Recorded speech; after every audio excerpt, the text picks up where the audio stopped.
በስመ አብ ወወልድ ወመንፈስ ቅዱስ አሐዱ አምላክ አሜን። እናማት በስመ አብ ወወልድ ወመንፈስ ቅዱስ አሐዱ አምላክ አሜን።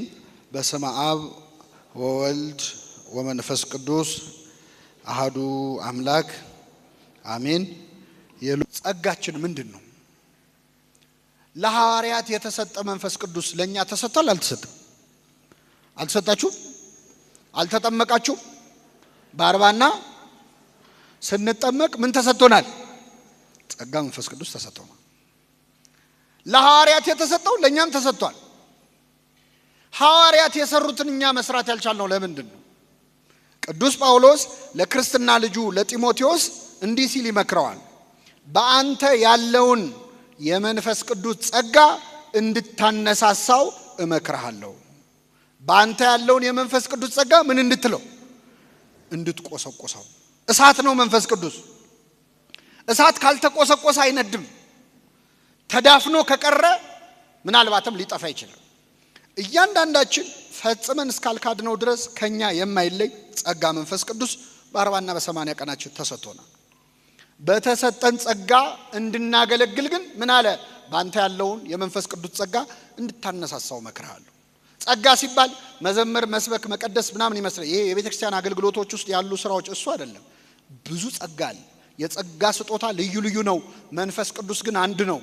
ለአንዱ ትዕግስት ይሰጠዋል ጸጋ ሆኖ፣ ለአንዱ ንጽህና ይሰጠዋል፣ ለአንዱ መመጽወት ይሰጠዋል፣ ለአንዱ ማስተዳደር ይሰጠዋል። የግድ በቤተ ክርስቲያን ያለው አገልግሎት ብቻ አይደለም። መንፈስ ቅዱስ በ40 እና በ80 ቀን ሲሰጠን ሁላችንም ላይ ይሰራል። እዚህ መሃል ጸጋ የሌለው ሰው የለም። ያለ ስራ የፈጠረው ሰው የለም። ከዚህ መሃል እግዚአብሔር በእኛ የሆነ ድንቅ ነገር ሊያደርግ ይፈልጋል። በጣም የሚገርመኝ ቤታችን የምንጠቀምበትን ቴሌቪዥን ማብራት ማጥፋት የምንጠቀምበት ሪሞት አለ አይደል? ከኔ ጋር ናችሁ? ምንድነው ሪሞቱ? ምንድነው የሚሰራው? እስቲ ያበራል፣ ያጠፋል፣ ሌላስ? ይቀይራል ቻናል፣ ሌላስ? ድምጽ ይቀንሳል፣ ድምጽ ይጨምራል። ወደ ኋላ ፊልም ወይ ምናምን ከሆነ ወደ ኋላ ማድረግ ይችላል አይደል? ወደፊት ያደርጋል። ሌላ ስራ የለውም። እላዩ ላይ ያሉት ነጠብጣቦቹ የሚነኩት ነገሮች ትንሽ ናቸው ብዙ ናቸው? እኛ የምንጠቀመው ግን 5 አይሆን። ብዙዎቻችን የምንጠቀመው ማጥፋት፣ ማብራት፣ ድምጽ መቀነስ፣ ድምጽ መጨመር፣ ወደ ኋላ ወደፊት። የቀሩት ምንድነው የሚሰሩት? እስቲ ቤት ሂዱና ያዋቸው። ምን እንደሚሰሩ ሳናቅ ልንሞት ነው። ገዝተነው ገንዘብ አውጥተንበት ያ ሁሉ ጠቅ ሲደረግ የሚሰራ በጣም ብዙ ነገር አለው፣ ግን አልተጠቀምንበትም። ሪሞት ውስጥ ችግር የለውም። እኛ ራሳችን እኮ እንደዛ ነን። እግዚአብሔር የሰጠን ጸጋ በጣም ብዙ ነው፣ ግን የምንችለው ማብራት፣ ማጥፋት፣ መተኛት፣ መነሳት፣ ድምጽ መጨመር፣ መጮህ ማለት ነው፣ ድምጽ መቀነስ። እንደውም አንዳንዶቻችን ሪዋይንድ ነው፣ ወደ ኋላ እየሄድን ስለ ትናንት ህይወታችን ማውራት፣ የትናንት ቁስላችንን እየጎለጎሉ ማውጣት። ወደፊት መሄድ የለም። ብዙዎቻችን ወደ ኋላ ነው። ራሱ ወደ ኋላ የሚሰራ ሪሞት ማለት እኛ ነው። ሌሎቹስ ቢነኩ ብዙ ተአምር የሚሰሩ ነገሮች ተሰጥቶናል። እግዚአብሔር እያንዳንዳችን ውስጥ ያስቀመጠው ጸጋ አለ። እንድታነሳሳው እመክርሃለሁ። አንዱ መጥምቁ ዮሐንስ ነው ለክርስቶስ መንገድ የጠረገው።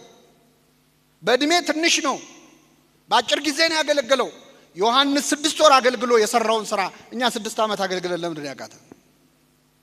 በአንተ ያለውን የመንፈስ ቅዱስ ጸጋ እንድታነሳሳው እመክርሃለሁ። ጸጋ ሲባል የንግግር ችሎታ ምናምን አይደለም።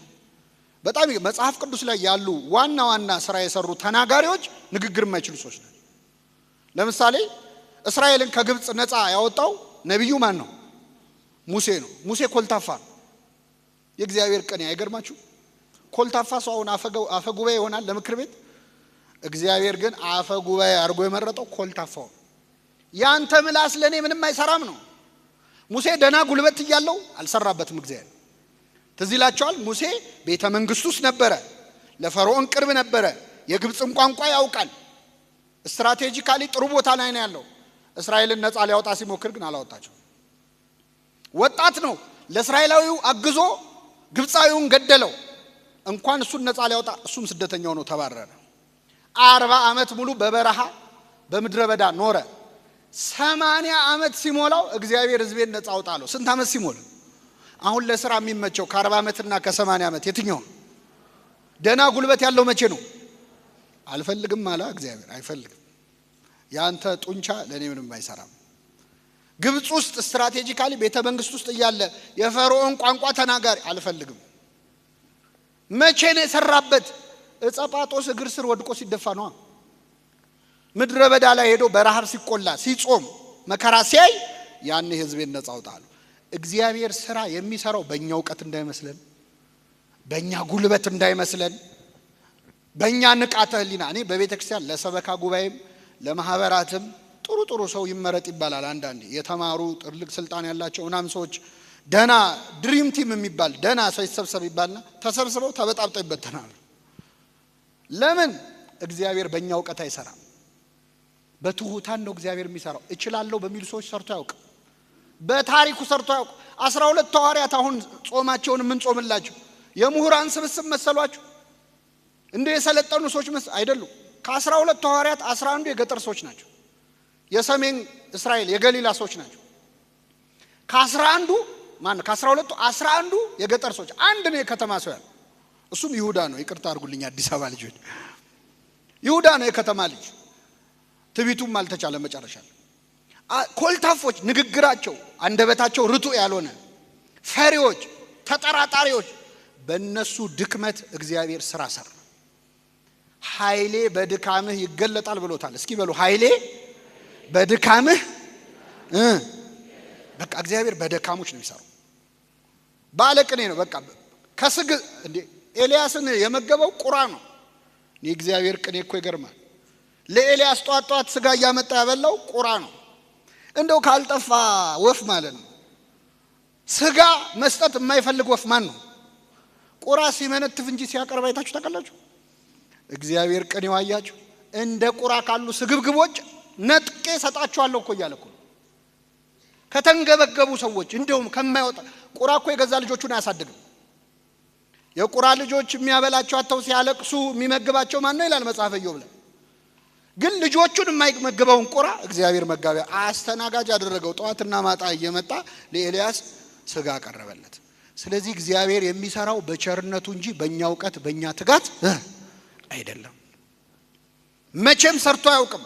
እና እዚህ መሃል በዚህ ማህበርም በመንፈሳዊ አገልግሎት ላይ የምትታጩ ሰዎች እረ እኔ እኮ እውቀት የለኝ፣ ከእውቀት እውቀት የለኝ፣ ከህይወት ህይወት የለኝ አልችልም ካላችሁ ለስራው ብቁ ናችሁ ማለት ነው። እግዚአብሔር እችላለሁ በሚሉ ሰዎች ስራ ሰርቶ አያውቅም። አልችልም ካልክ መቻል ትጀምራለህ። እችላለሁ ካልክም አንዳንድ ሰዎች በጣም ይሞሉናል ሆዳችን እስኪነፋ ድረስ። እችላለሁ ካልክ ትችላለህ። አትችልም እንዴ? እችላለሁ በይ የኔ እህት አይዞሽ የሚሉ ሰዎች አሉ። ወንድሜ አትችልም። እችላለሁ ካልንም ኃይልን በሚሰጠኝ በክርስቶስ ሁሉን እችላለሁ። በደካሞች መስራት ያውቃል። እና ሐዋርያት የጾሙት ድካማቸውን ተረድተው ነው። ቋንቋ ተሰጣቸው።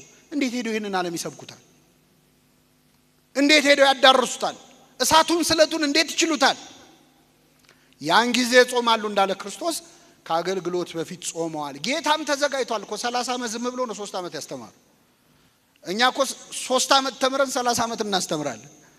ጌታ ግን ለ3 ዓመት ትምህርት 30 ዓመት ዝም አለ። መጥምቁ ዮሐንስ መንግስተ ሰማያት ቀርባለች ንስሐ ገቡ ከማለቱ በፊት ምድረ በዳ ላይ ነው የነበረው። ጾም ላይ ነበር፣ ጸሎት ላይ ነው የነበረው። ቅዱስ ጳውሎስ በደማስቆ መንገድ ላይ ከተመረጠ በኋላ ሊሰብክ አልወጣም። ወደ አረብ ሀገር ሄድኩኝ 3 ዓመት ቆየለ። ጸልየዋል።